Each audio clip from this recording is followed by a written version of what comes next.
No, yo no la estaba grabando. Ya, ahí sí.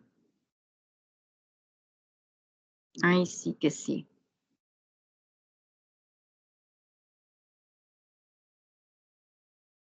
Ya. Se visualiza el PPT, pero no el editable, ¿cierto?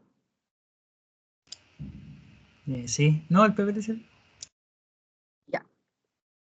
Entonces, nosotros ya, retomando lo de la clase anterior, que nosotros hablamos de cómo trabajaba el dioideal, ¿cierto? La juntura PN con sus respectivos terminales, y obviamente encapsulado, ¿cierto? Encapsulado el dispositivo en sí se va a llamar diodo. La juntura PN conduce con facilidad cuando tengamos una polarización directa, ¿cierto? Que ya dijimos. Cuando es directa, cuando el terminal positivo está con mi semiconductor tipo P y el negativo está con mi semiconductor tipo N. De esa manera es la polarización directa. Y prácticamente no va a conducir cuando la polarización es inversa.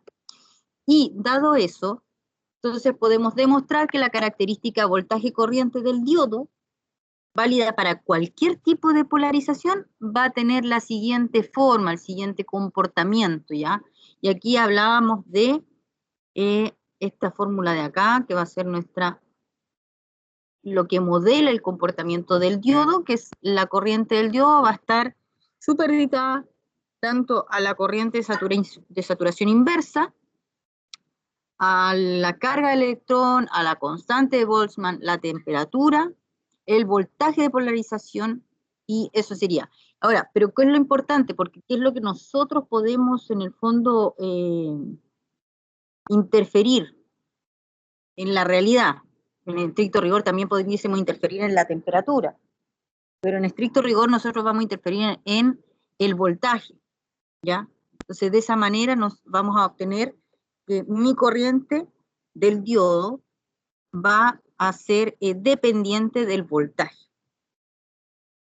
Las formas y la representación de un diodo. Los diodos tienen una forma cilíndrica y para facilitar la identificación de sus terminales se marca con una banda alrededor del cuerpo del diodo que va a estar cercana al terminal del cátodo, ¿ya? Tal como se muestra ahí en la figura. Fíjense acá tenemos más formas, ¿cierto? Más tipos de diodos de unión. Aquí tenemos, ¿cierto? Aquí tenemos nuestro símbolo, este lo conocemos, ¿ya? Pero lo podemos visualizar de la siguiente manera. Acá físicamente nosotros los vamos a ver de esta forma, ¿ya? En general, por ejemplo, nosotros en lo que es el pañol, nosotros trabajamos con este tipo de diodo, también tenemos de ¿ya? Esta es la forma física en la que vamos a encontrar los diodos, ¿ya? A ver, pregunta. Aquí dice que la banda, digamos, para identificar los terminales del diodo, porque obviamente va a tener terminales que tiene un orden, ¿cierto? No podemos colocarla como se nos antoje, como le decía en la clase anterior, no es como una resistencia, ¿cierto? Aquí dice que para identificar el diodo, se va a marcar, ¿cierto? Con una bandita, así, esta de acá, ahí se visualiza acá, un poquito acá, ¿ven? Fíjense. Una banda alrededor del cuerpo del diodo y esta va a estar cercana al terminal del cátodo. El cátodo corresponde a qué punta, digamos, al negativo o al positivo.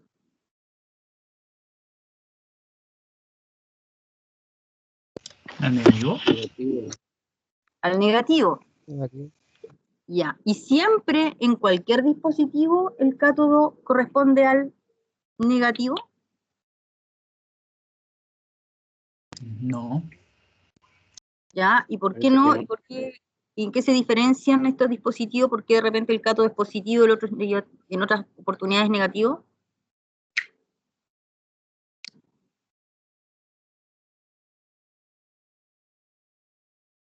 ¿Alguien sabe? ¿Alguien ha estado analizando esa situación en algún minuto de su vida?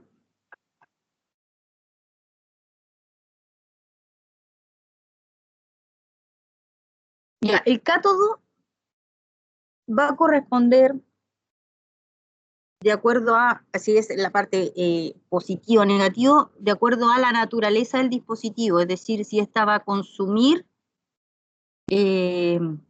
energía o si acaso está entregando energía. En este caso, ¿qué es lo que va a hacer el diodo? El diodo va a consumir. Y por el hecho de consumirse, de ser un dispositivo que consume de alguna forma en voltaje o todo, cualquier cosa que se pueda eventualmente reflejar en la energía, entonces el cátodo corresponde a su polaridad negativa. Bien, dicho esto, ya sabemos cómo luce un diodo, ¿cierto? Pero ahora veamos cómo se comporta, ¿ya? Porque ya dijimos cómo está hecho, dijimos un montón de cosas, dijimos también que hay una ecuación que lo representa, pero pucha, a ver, en la gráfica, ¿cómo lo vemos? Bueno, acá está. Este es en la polarización positiva, porque estamos en el voltaje, ¿cierto?, positivo. Aquí tenemos el germanio, aquí no sé por qué no me aparece el silicio. ¿Ya? Esta es mi representación en la polarización directa del germanio, y este va a ser el comportamiento del silicio. Fíjense que tienen una curvatura muy semejante, solamente va a ir desplazada, va a estar desplazada en algunos volts o milivolts, ¿ya? La característica, esta es la característica, acá podemos ver la característica del diodo de silicio en particular. Esta de acá es la que corresponde, digamos, a un ideal, y en estricto rigor, digamos, la real es la que está en azul, ¿ya? ¿Por qué lo vemos de distinta manera? Fíjense por qué dijimos que no era lineal, de partida no es lineal el comportamiento del diodo, va a ir aumentando aquí. Le cuesta enganchar, fíjense, le cuesta enganchar, le cuesta empezar a conducir. Fíjense que yo acá le estoy entregando cierta cantidad de voltaje, pero hasta el 0,3 volt no hay una conducción significativa.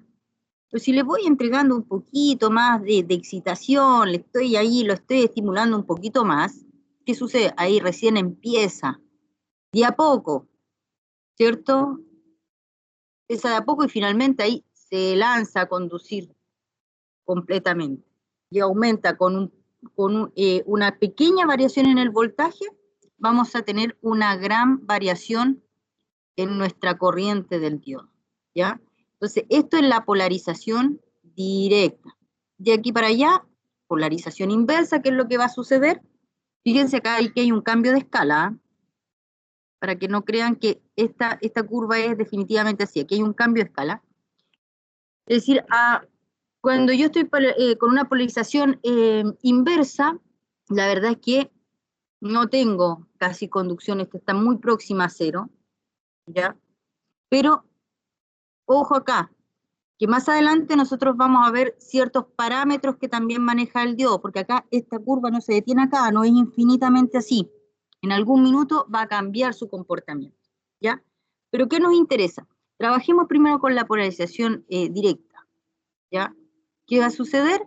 Nosotros ante un pequeño estímulo, pero con hasta cierta cantidad de estímulo, como con un mínimo necesario, ¿qué es lo que va a hacer el diodo? Va a empezar a conducir. Y esa es la característica importante.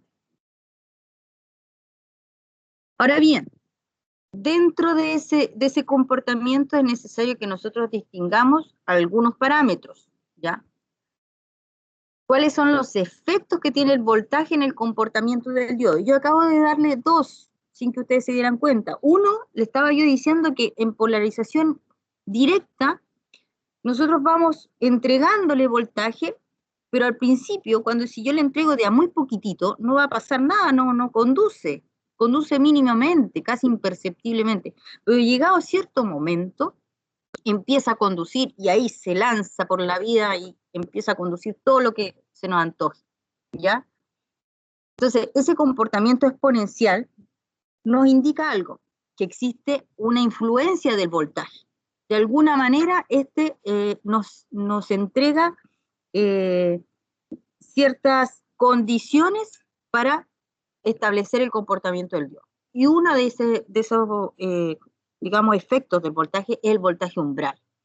El voltaje umbral en los diodos señala el punto donde la corriente comienza a ser significativa. Es decir, por ejemplo, acá teníamos para el germanio, este es supuestamente del silicio, pero supongamos que estamos revisando solamente el germanio.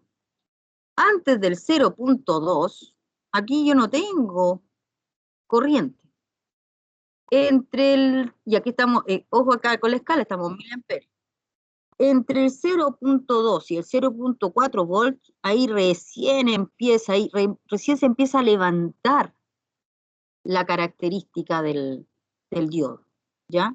Entonces, ahí nos damos cuenta que hay un minuto, hay un voltaje en que recién a partir de ese valor, recién el diodo empieza efectivamente a conducir.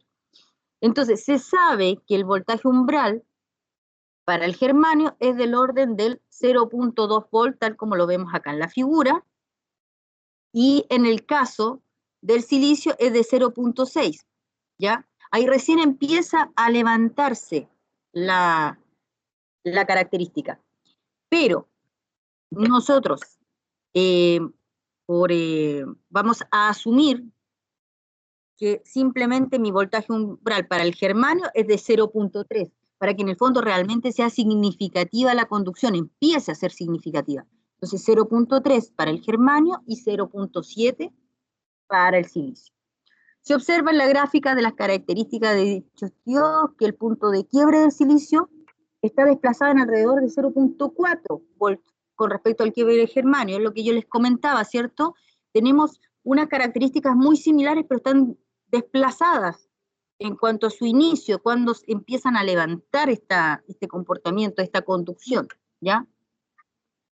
La razón de esta diferencia se debe, en parte, a que la corriente de saturación inversa, ¿se acuerdan que nosotros lo designamos, la corriente de saturación, que forma parte de nuestra ecuación de comportamiento del diodo, el I sub S, la corriente de saturación inversa, en el diodo de germanio es generalmente mayor, ¿ya? Con respecto a la del silicio, y es mayor en un factor aproximadamente de 1000. Entonces, ese factor, si nosotros lo traducimos en la ecuación del diodo, del comportamiento del diodo, bueno, va a generar esta diferencia de 0.4 volts entre que realmente empieza a conducir de manera significativa el diodo de germanio versus el diodo de silicio. Los valores típicos de la corriente de saturación se encuentran en el rango de los microamperes para el diodo de germanio y de los nanoamperes para los diodos de silicio a temperatura ambiente. Y por otro lado, otro efecto del voltaje en el comportamiento del diodo es lo que yo les anunciaba unas 2 diapositivas atrás. Es cuando yo les indicaba, ¿cierto?, que acá teníamos el voltaje umbral y donde vamos a tener una participación así relevante del voltaje versus el comportamiento del diodo respecto a la corriente, va a ser acá en mi voltaje de ruptura. Es decir, yo cuando llego a este punto, en polarización obviamente directa, yo empiezo a conducir. Pero fíjense que acá, después si estoy en polarización inversa, hay cierta conducción inversa, cierta corriente inversa, pero va creciendo muy lentamente a pesar de que yo voy avanzando, le voy entregando un voltaje cada vez mayor, en polarización inversa, eso sí, cada vez mayor y casi no se nota la diferencia en corriente inversa. Pero luego de un cierto valor del voltaje, este genera un cambio drástico en el comportamiento del diodo, ¿ya?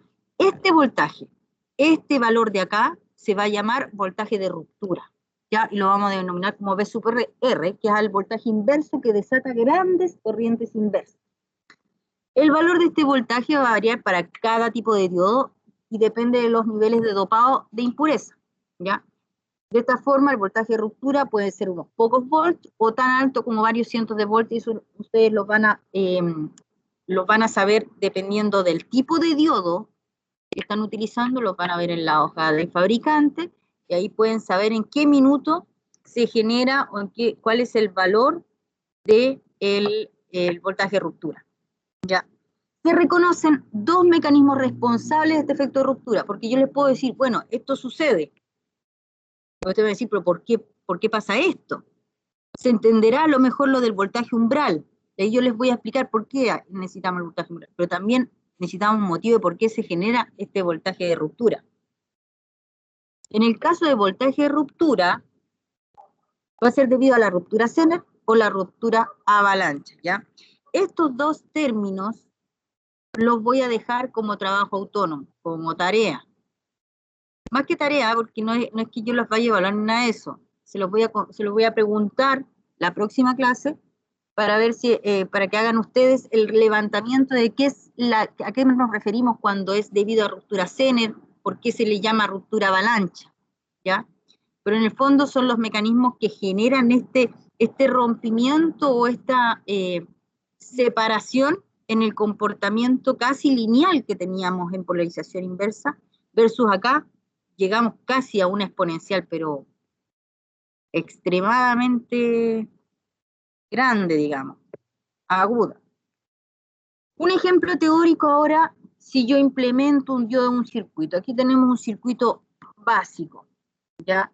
Después nosotros vamos a empezar a reconocer qué comportamiento o qué función o qué resultado, qué salida nos da este circuito. Pero por ejemplo, se me antojó, ya que la profe me habló del diodo, me consigo un diodo, lo conecto, ¿cierto?, a una fuente de voltaje y le coloco ahí su resistencia. Y quiero averiguar cuál va a ser mi corriente del diodo de este circuito, ¿ya? Ya tenemos nuestros parámetros, ¿cierto? Pero fíjense que no es tan fácil como venir, yo hago aquí un análisis de mi red, de mi malla y estamos listos. No, porque acuérdense que este no es lineal, el diodo no es lineal. Entonces, nosotros vamos a tener que trabajar con mi ecuación del comportamiento del diodo. Para ello necesitamos varios parámetros. El más importante es la corriente de saturación, porque esta ahí puede ir variando, las otras son constantes, ¿ya? Entonces, perdón. La ecuación de voltaje de Kirchhoff, ¿qué es lo que nos va a indicar? Si nosotros acá asumimos, nosotros eliminamos, no es que eliminemos, pero nosotros decimos acá, entre los terminales del diodo, vamos a definir que vamos a poder medir el voltaje del diodo, ¿cierto? Que va a ir variando, de hecho. Y si hacemos la ecuación de voltaje de Kirchhoff, ¿ya? La ley de voltaje, hacemos el recorrido de mi malla, tenemos mis 5 volts, que van a ser igual a si tenemos la corriente, la estamos definiendo de esta manera, vamos a tener mi caída de tensión, digamos, de esta resistencia más mi voltaje del diodo, ¿cierto? ¿Estamos todos de acuerdo con esta ecuación? ¿Está bien planteada? Sí, profe. Sí. Bien, como mínimo, que está simplecita esta malla. Perdón. Pero fíjense que a mí me están pidiendo la corriente del diodo. Ya, perfecto, pues acá la tengo. ¿Ya? Pero aquí yo tengo esta incógnita y tengo esta. Ya, voy a tener que buscar entonces otra ecuación, porque tengo dos incógnitas y yo aprendí en ciencias básicas que si yo tengo dos incógnitas, necesito como mínimo dos ecuaciones, que no se alumbren entre ellas, claro. Entonces, me acuerdo que la profe en algún minuto nos dio la lata de que existía una ecuación que podía, digamos que modelaba el comportamiento del diodo. Perfecto, es esta. Ya, me acordé. Entonces la colocamos. Y la ingresamos acá. O sea, perdón, esta primero lo que hicieron fue simplemente despejar mi voltaje del diodo, este de acá. Voy a borrar esto de ¿ya? Despejamos el voltaje del diodo para en el fondo reemplazarlo acá, ¿cierto? Entonces, despejo mi voltaje de diodo desde esta ecuación y esto lo voy a reemplazar en mi primera ecuación. Y hasta ahí deberíamos estar bien, porque matemáticamente dijimos dos incógnitas, por lo tanto dos ecuaciones y el sistema debiese tener solución. Pero ¿qué pasa? Si nosotros reemplazamos, acá tenemos ya, este es una constante, aquí tenemos mi incógnita, ¿cierto? Que está multiplicada por un factor, aquí tenemos una constante y aquí tenemos un logaritmo, y dentro del logaritmo volvemos a tener mi incógnita. Chispa. ¿Qué sucede? Que mi corriente del diodo, que es la incógnita, está implícita en la ecuación. Entonces, cuando nosotros tenemos una ecuación implícita, nosotros tenemos que ocupar otras formas de cálculo. Ya no podemos no podemos calcularla de una manera directa, no podemos llegar, despejarla y reemplazar, ¿ya? O sea, perdón, despejarla y operar y listo. ¿Ya? Entonces, ¿qué sucede? Que ahí nosotros vamos a tener que utilizar otros métodos de cálculo numérico para resolver la expresión. ¿Cuáles son estos métodos? Bueno, está el método iterativo, ¿ya? Que no sé si ustedes lo han visto en algún minuto de cálculo numérico en el fondo. El método iterativo lo que hace es buscar el punto de solución tratando de encontrar el cambio de signo, ¿ya? Uno va entregándole a la función ciertos valores y en el momento en que entre tal valor y tal valor hay un cambio de signo, significa que ahí hay un cero, hay una raíz, es decir, hay una solución, ¿ya? Entonces el método más directo de solución sería darse un valor para la corriente del diodo y verificar si es que satisface la ecuación. Si no es así, obviamente, o sea, lo más probable es que no sea así, porque como tanta suerte de que el primer valor así aleatorio, uno justo le achunte y satisfaga la ecuación, como no va, menos que uno tenga mucha suerte, no va a ser así, se puede probar con otro valor. Y así, vamos intentando uno y otro, y vamos viendo si vamos cambiando de signo. En el momento que cambiamos de signo, entre ambos valores que nosotros nos dimos de prueba, debiese estar la solución, ¿ya? Entonces, si se desea una solución exacta, se pueden utilizar obviamente herramientas computacionales, ¿ya? Y estamos hablando computacionales en este minuto, la calculadora nos entrega esos métodos, ¿ya? Pero según el método iterativo propuesto, para lo que la ecuación del ejemplo anterior, nosotros vamos a tener, por ejemplo, estas respuestas, ¿ya? Otra forma, en vez de hacer el método iterativo, una forma más rápida, entre comillas, si uno no tiene la calculadora a mano o le da lata ingresar toda la ecuación, es hacerlo por el método gráfico. Y el método gráfico se basa en identificar dos partes del circuito, ¿ya? Es decir, yo voy a tener el lado lineal hacia acá y mi dispositivo no lineal hacia el lado acá. Entonces yo voy a generar como una curva desde acá y una curva de este lado del sistema. Entonces el circuito dado se traza, perdón, en el circuito dado se traza una línea para indicar una separación imaginaria de dos partes del circuito. ¿Y qué es lo que vamos a hacer? Es graficar en el mismo sistema, ya en la misma tenemos entonces el voltaje con respecto al, perdón, la corriente con respecto al voltaje, vamos a graficar este comportamiento y vamos a graficar este comportamiento de acá, ¿ya? Este comportamiento de acá, nosotros sabemos que es del diodo. Si a nosotros no nos indican que es específicamente germanio, por ejemplo, o arcianuro de galio, lo que se les antoje, ¿ah? Nosotros vamos a asumir, si no nos indican lo contrario, nosotros siempre vamos a asumir que el diodo es de silicio, ya para que tengan ojo y en el fondo sepan que su voltaje umbral está alrededor del 0.7. Entonces, es esta característica. Esta de acá, esta característica de acá es la del 2, ¿ya? De mi diodo.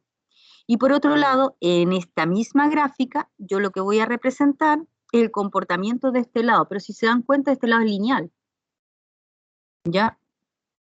Y este, como es lineal, simplemente tenemos una línea recta en el fondo. ¿Y dónde vamos a encontrar mi solución? Esta gráfica es la de acá, ¿cierto? ¿Dónde voy a tener mi solución? En el punto Q o en el punto de operación. ¿Ya? Entonces, donde se intersecten ambas gráficas, tenemos nuestra raíz en el fondo, nuestra solución al problema, es decir, para la corriente del diodo. ¿Bien? ¿Alguna duda, chicos?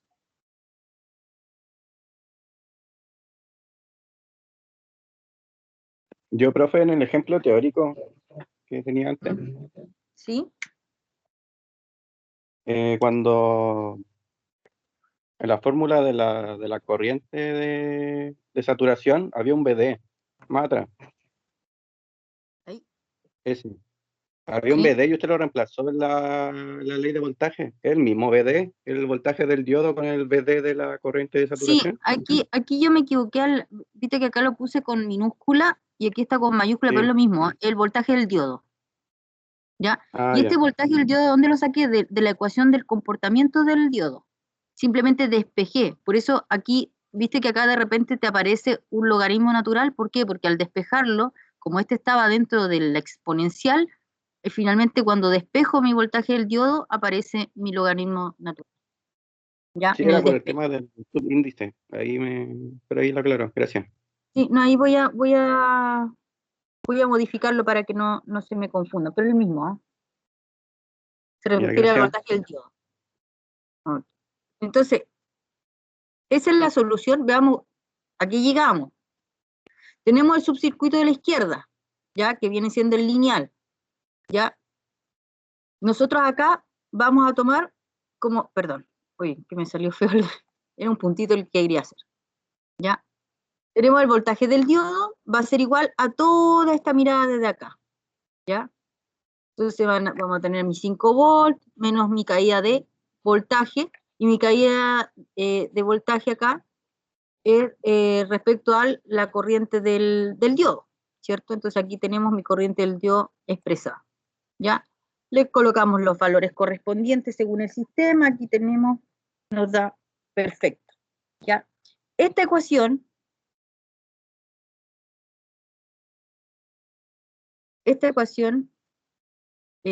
representa la ecuación de la recta dependiente de menos 10 a la menos 3, ¿ya?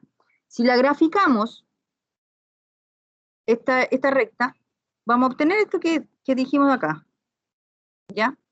Y tenemos que graficarla sobre mi gráfica, mi representación del comportamiento del diodo, ¿cierto? Entonces, esta línea, ¿ya? Esta línea, que es la característica del voltaje corriente de todo el circuito, con excepción de la parte no lineal, que sería la del diodo, ya se va a conocer como línea de carga del circuito. Esta recta de acá. Uy, tengo miedo, yo creo que no le voy a hacer. Ay, ay, más o menos por ahí, casi. Ya, esta línea se refiere a la línea de carga del circuito, ¿ya? Los valores entonces que satisfacen ambas partes del circuito van a estar dados por este punto. ¿Y este punto cuál es? En el caso de la corriente, bueno, aquí me lo indican, ¿eh? Yo no lo veo tan claro, pero 4.1 miliamperes, y si bajo hasta acá, aparentemente es un poquito más arriba del 0.5, me da el 0. Aquí me dice 0.56 y acá puse 0.58, estoy clarita, ¿ya? Entonces, el punto de intersección, sí, eso es lo importante, el punto de intersección es conocido con el nombre de punto de operación o el punto de polarización de mi circuito, en particular este. Ya va a ir variando, el punto de operación va a ir variando de acuerdo al circuito que yo tenga conectado a mi diodo, ¿ya? Y ese es uno de los métodos para trabajar con mis diodos. en ejemplos simples, ¿ya? Pero ¿qué sucede?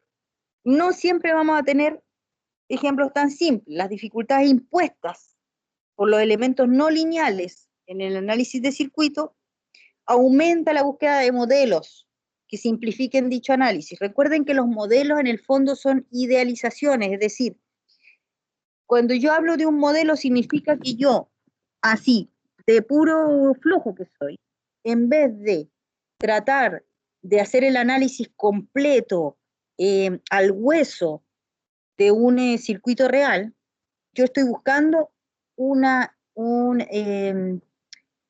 simplificación, algo que me simplifique, que me aproxime dentro de lo que yo pueda tolerar en cuanto a errores, algo que me genere un modelo, perdón, que no quiero usar la palabra modelo, pero un comportamiento más o menos aproximado. Entonces, trabajamos con modelos, ¿ya? Siempre que trabajamos con elementos no lineales, en general vamos a trabajar con modelos porque es muy difícil realizar el análisis en la realidad, ¿ya? Ahora, existen 3 modelos comúnmente utilizados en el análisis de circuitos que contienen diodos, ¿ya? Tenemos el modelo del rectificador perfecto, el modelo de grandes señales y el modelo de pequeña señal. En particular, nosotros vamos a trabajar al final del curso con los modelos de pequeña señal. El modelo de rectificador perfecto es cuando nosotros asumimos que el comportamiento de mi diodo finalmente es una cosa así como perfecta. Es decir, si era así, ¿cierto? Yo voy a asumir que esto es así, desde mi voltaje umbral, ¿ya? Y el de grandes señales finalmente cuando nosotros estamos trabajando efectivamente de esto, o sea, tanto el de grandes señales como el de pequeña señal se refiere a en qué espacio, ¿ya? Yo voy a estar trabajando, bajo qué parámetros yo estoy trabajando y de acuerdo a eso yo modelo mi circuito. Bien, chicos, ¿alguna pregunta?